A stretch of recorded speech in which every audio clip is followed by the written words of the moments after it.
Bukod nga sa pag-stock ng mga go, kung tawagin nila, or wheat grains guys, ang isa sa mga ni-stock din ng mga tao dito sa India ng for 1 year ay yung chili powder. So ngayon, dumating ulit si Sonal Masi and minimix niya yung mga chili powder na binili ni Mommy. So papakita ko sa inyo. Ayan naman si Mommy at saka si Sonal Masi. Ini-start na nga nila na paghaluin nga yung mga chili powder. So, kung napapansin nyo, may ibang kulay. Yung isa ay medyo light red, yung isa naman ay medyo dark red. Ayan. Ayan sila. Very busy sila, guys.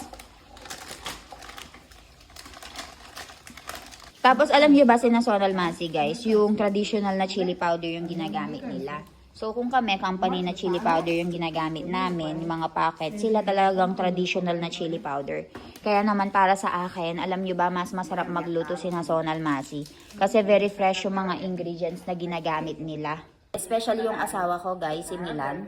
Kapag dumadating yung mga workers namin dito sa may likuran ng bahay, nakikikain talaga si Milan doon kasi masarap talaga silang magluto. Especially pag fresh yung mga ingredients, fresh yung mga masala. Kami kasi dito, guys, alam niyo naman, modernized na. Gusto na namin yung mga packet-packet na ganyan. Kaya ay kapag mas tumatagal, hindi na masyadong masarap, diba? Pero kapag fresh, mas masarap. Ngayon, guys, ay maglalagay sila ng ganitong oil. Aso siya, Mami? Divel. Divel. Castor oil. Para hindi masira.